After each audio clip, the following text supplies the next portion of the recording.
Lesson 33. We continue with the philosophy of the Kleshas, the science of misery, according to the Yoga Sutras of Patanjali, chapter 2, and we have arrived at Sutra 6. Asmita is the identity or blending together, as it were, of the power of consciousness with the power of cognition. Asmita is egoism. And egoism is the cause, in Sanskrit it's called ahamkara, is the cause of most of the conflicts that we have in life. Most of the emotions that we suffer are the result of ahamkara or ego. How does it work? Many yoga teachers or yoga books say that ego is bad and ego must die. That is nonsense, because ego is an indivisible part of every human being. So ego cannot die. It's not something that you can delete or remove. The key here is consciousness. The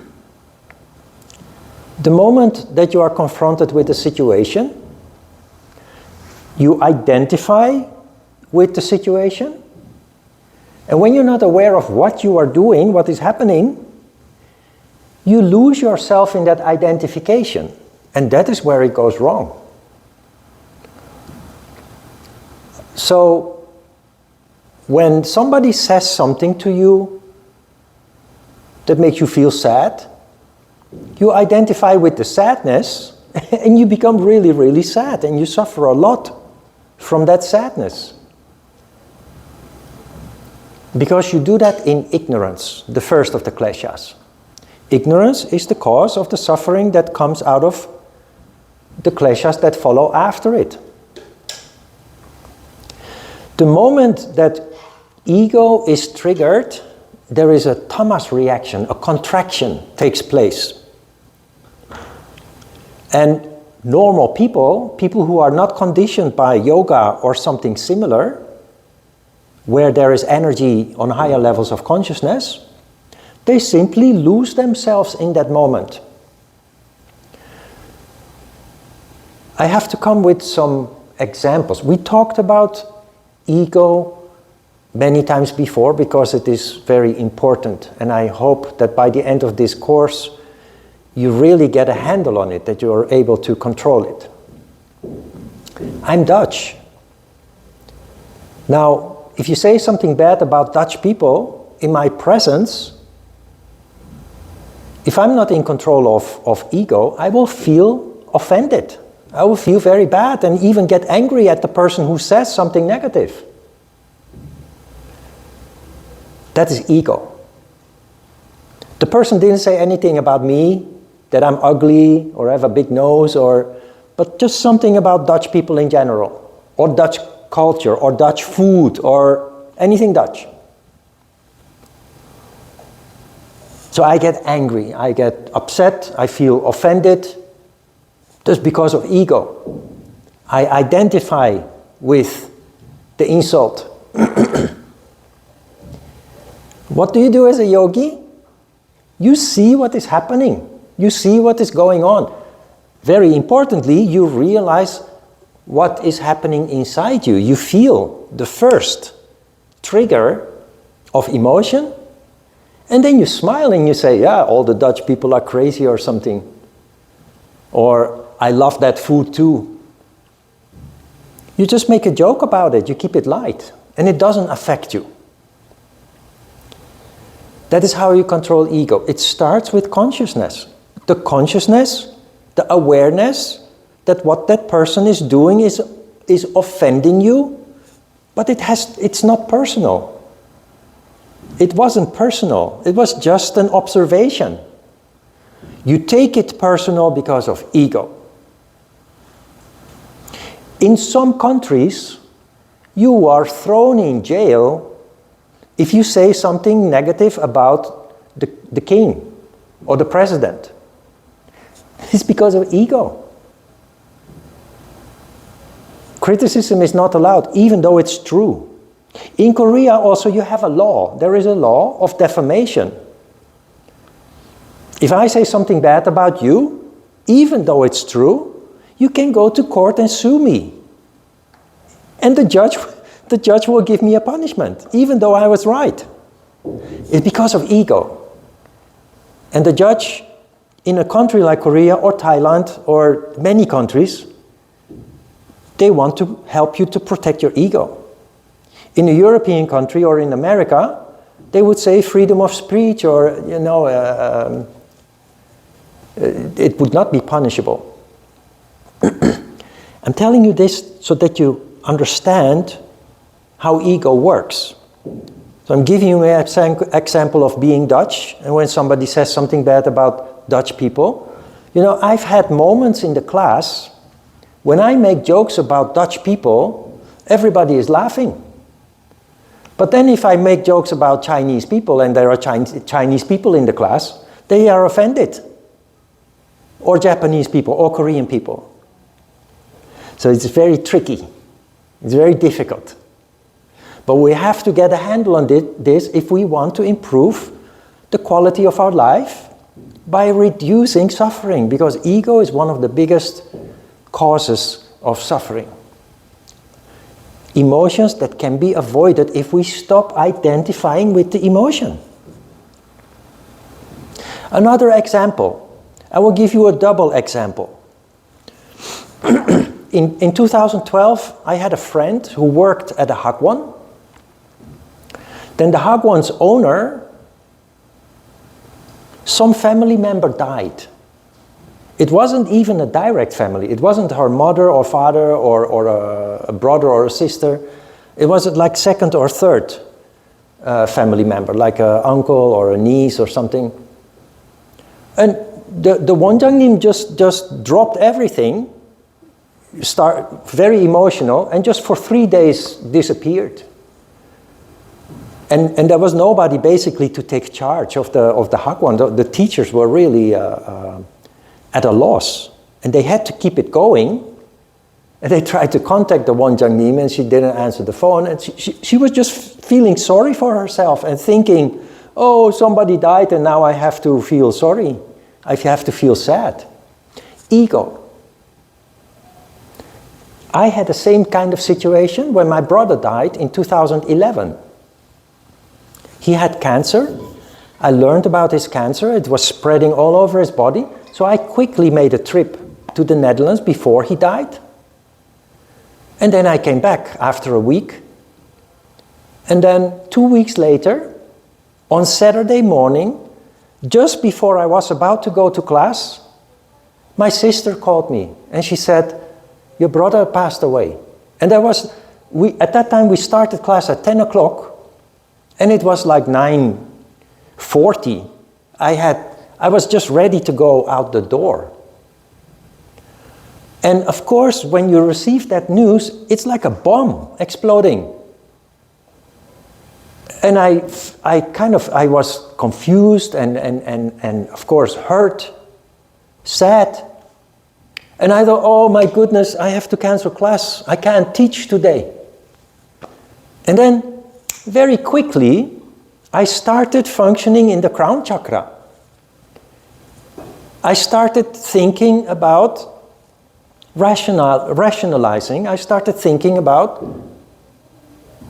there are many things that I realized in that moment. First, I can't cancel class. There are 25 students. Most of them have already arrived at the studio. Some of them come from Daegu and Mokpo and far away.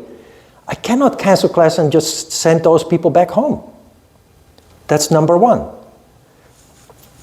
Number two, I thought it was kind of a funny moment, but I thought, what the hell am I going to do all day if I cancel class? Just feeling sorry for myself? But that is usually what people do, right? As a yogi, you see that. You see your thought processes, your emotions, and you overrule. Just like I did with the subway situation where I was pushed out of the way and normal people get really angry. There is a higher consciousness that allows you to see the essence of what is happening. And you take control. That is how you take control of ego. So I went to the class, and of course I was affected by the passing away of my brother, but I just had to do what I'm responsible to do. My duty was to teach a class to people who expect me to show up. It's not their problem that my family member passed away. I cannot affect them or punish them for my family member passing away. But this is what people think they have a right to do. As a yogi, you cannot think like this because you realize what you're doing and that this is driven by ego. So I just went there and I started class just following the text, and it didn't go smooth. I was like a robot just rattling off the content of the material. So after a couple of minutes or so into the lecture, I said, wait a minute. Before we continue, I need to explain something. And so I told them that I had a phone call, they knew that my brother passed away because I had to take one Saturday, I had to postpone the class one Saturday. So they knew that I went to the Netherlands to visit my brother. So I said, I just received a phone call. My brother passed away, and it just before the class starts. So it's this is not going anywhere. So I after explaining what happened, I then continued with the class, and it was one of the most wonderful classes I ever had. I felt inspired. Instead of feeling sad, the whole situation, and after having just made clear to everybody why I'm sitting there like a robot, the tension went away, the energy started to flow, and it became one of the most wonderful classes I ever had. And dedicated to my brother. That's ego. So ego can do a lot of damage, like the one Janim who just left for 3 days, or me if I would have cancelled class, everybody having to go back home without having what they paid for. But also in situations where initially, people do have bad intentions and they can say things that make you feel angry. But you have to quickly take control of that. Do not allow them to get under your skin, because that is what ego does. Ego allows you to be affected by other people's actions.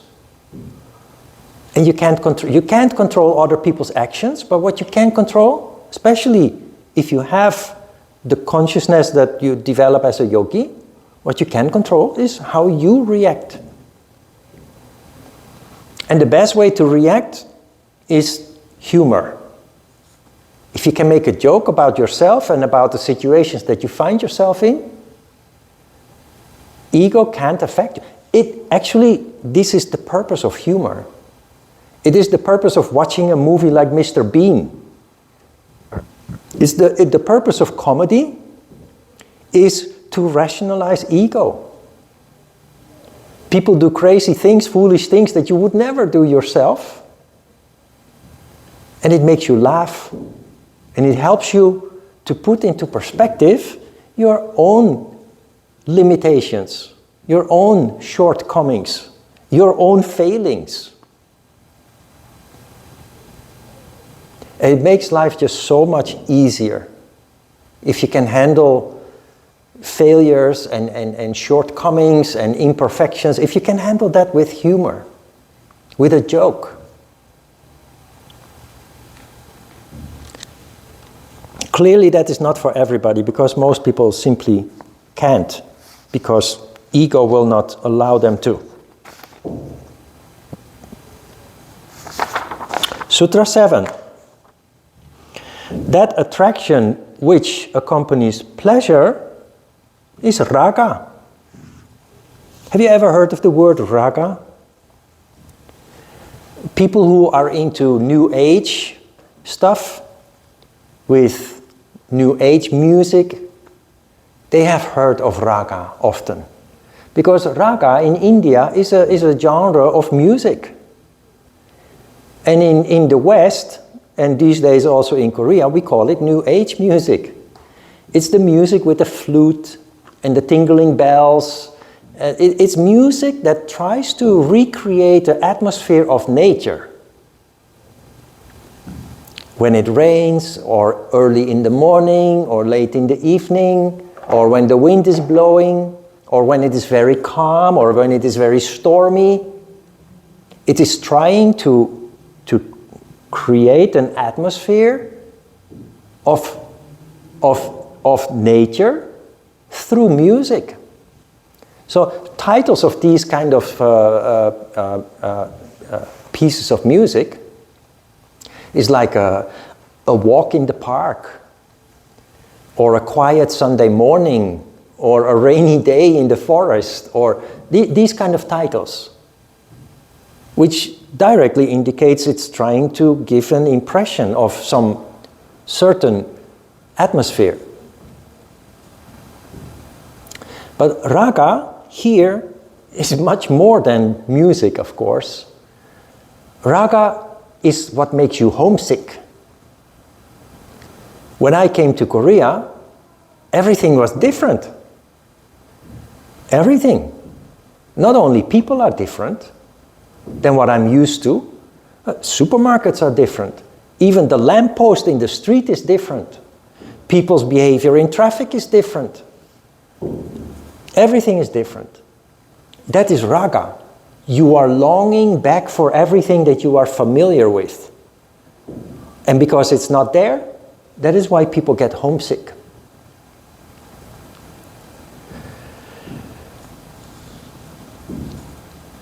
When you come to class on Saturday morning, no, let me start with another one.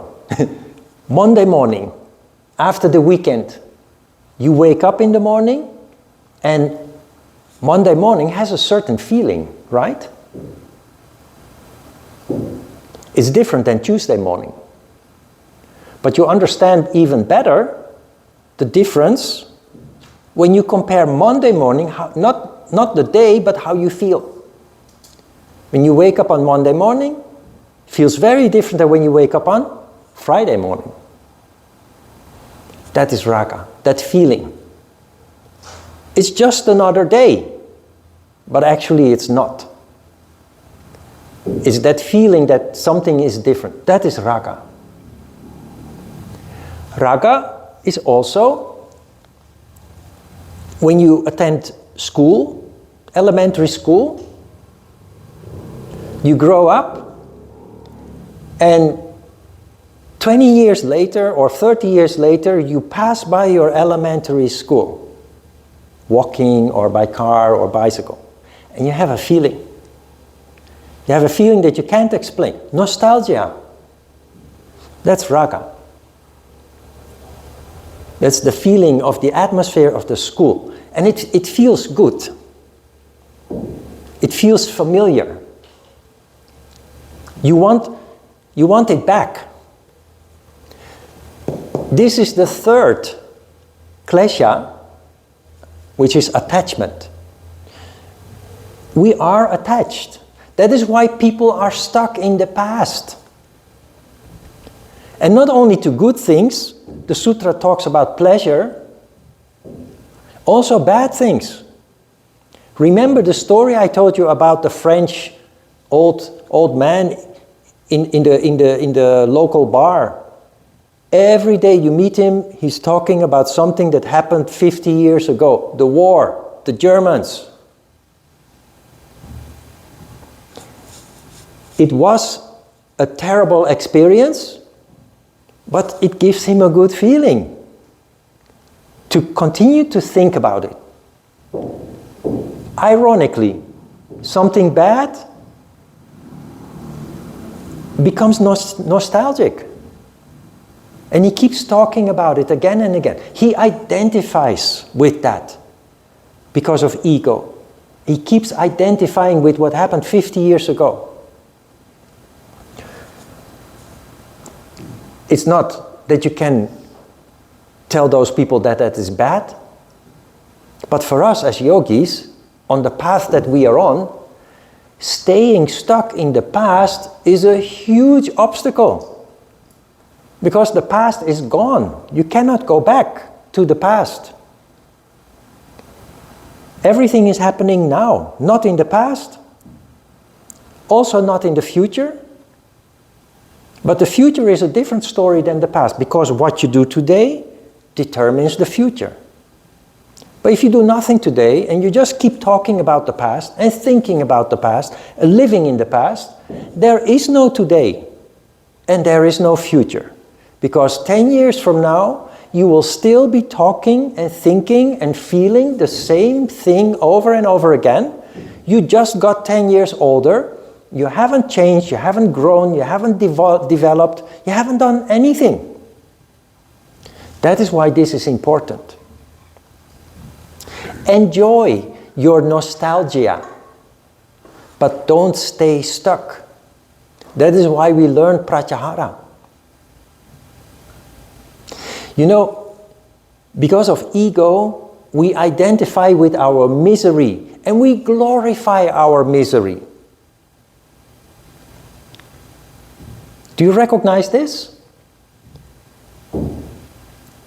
We want our misery to be special, and we want other people to respect our misery and to feel sorry for us. We are glorifying our own misery. It only makes everything worse. And it blocks us in our happiness, in our development. But look at the irony here. Something that was miserable before, we now start to worship, we start to glorify. When you're aware of that, stop glorifying it, stop magnifying it. It's the past, move on. And miserable experiences, painful experiences, traumas, etc., if you move on, they actually turn into something good.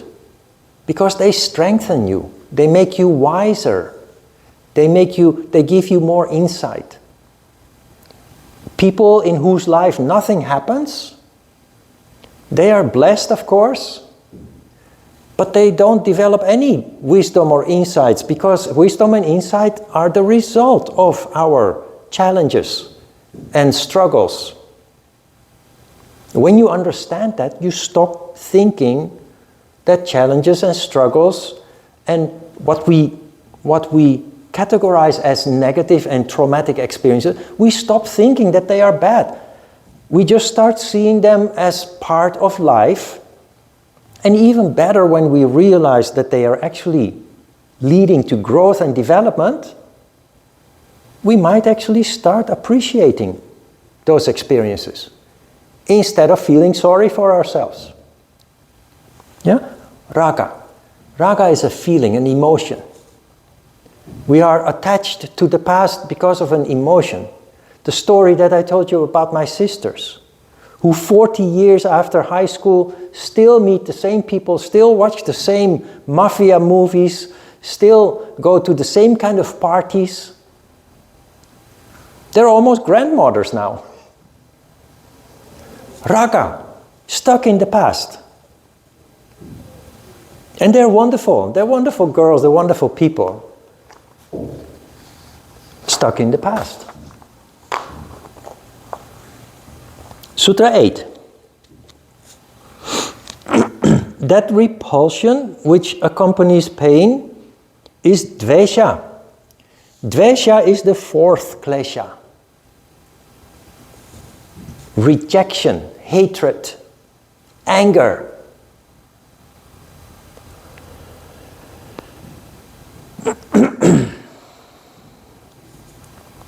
Anger is an expression of pain. When you get hurt,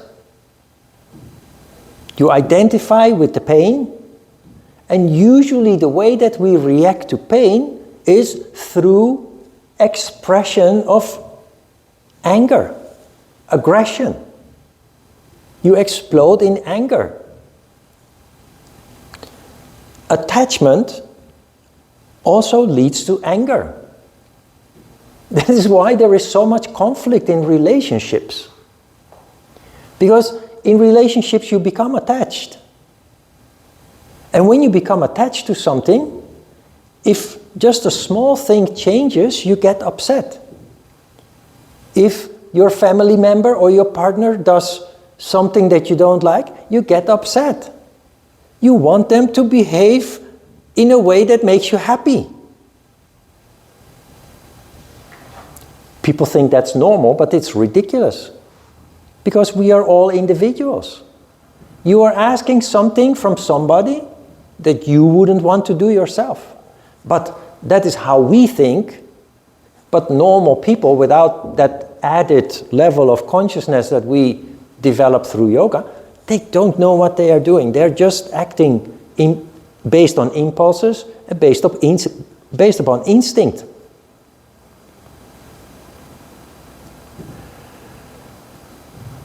Anger is very destructive.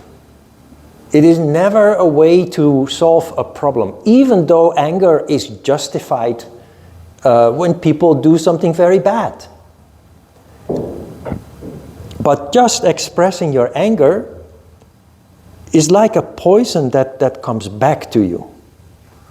So instead of just exploding in anger in situations where it is being triggered, it is better that you sit down and rationalize what is happening. Why are you so angry? What causes that anger? And when you develop insight in that, you will know a constructive way of dealing with it. And that is what this is all about. Not only with anger, but with everything that we're talking about. If you sit down to contemplate the process that you are in, the situation that you are in, instead of reacting in an impulse that often makes things worse, you will come up with a clever solution. You will realize that there is a way that you can deal with it in a positive and a constructive way. If you don't do that, you keep ending up in the same situation again and again. Remember when we started the new subject of the Kleshas, I told you that when trying to explain what Kleshas are, I told you that every person is different because of the way that we are conditioned since we were born. Everybody grows up in different circumstances, having different experiences, good and bad, in a different environment. So 20 years later or 30 years later, when you find yourself in the same situation as another person, your reaction will be unique. And it is determined by your particular conditioning, based on the sum of all your experiences, memory. So, as an example, if I give Dogmi a punch, she will react different than when I give Soyoung a punch. Maybe Dogmi will punch me back. And Soyoung will say, "Oh, why did you do that? There's no need to punch me." So why is their reaction different? Because they are differently conditioned, because of different experiences and memories in life. Now, one of the things with the Kleshas is that as long as we are ignorant, the first Klesha, we will keep finding ourselves in the same situation again and again. So Dongmi, every time when somebody punches her, she'll punch back. And they will call the police and she ends up in prison. Not once, but 10 times. She can't help it. Until you take control. Until you have the consciousness to see what is happening You take control of ego and you don't allow that to explode anymore into anger where you punch somebody back. But can you see that people are in a pattern of experiences that cause them misery and suffering, and they just can't help it? Many people who end up in prison, if we talk about prison anyway, many people who end up in prison again and again. After they're being released, they try to live a good life, then something happens that makes them being arrested again and ending up in prison. That is this. The only way to break that pattern is consciousness. Because it is consciousness that allows you to control the reaction that always gets you in trouble. And that's what yoga gives us. Yoga gives us that consciousness. All we have to do now is study how it works.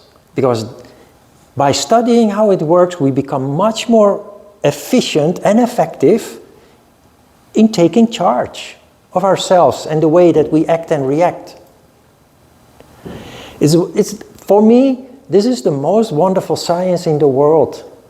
You can study about the universe and study about atomic structure, and that's wonderful too. There are people very passionate about these kind of matters. But this is about us. This is study of the human being. And that is why I'm so passionate about it. All right, for now that is the last sutra. We will continue in the second session. We have a new pranayama today, which we will discuss after asana practice, before the meditation. Let's have a short break.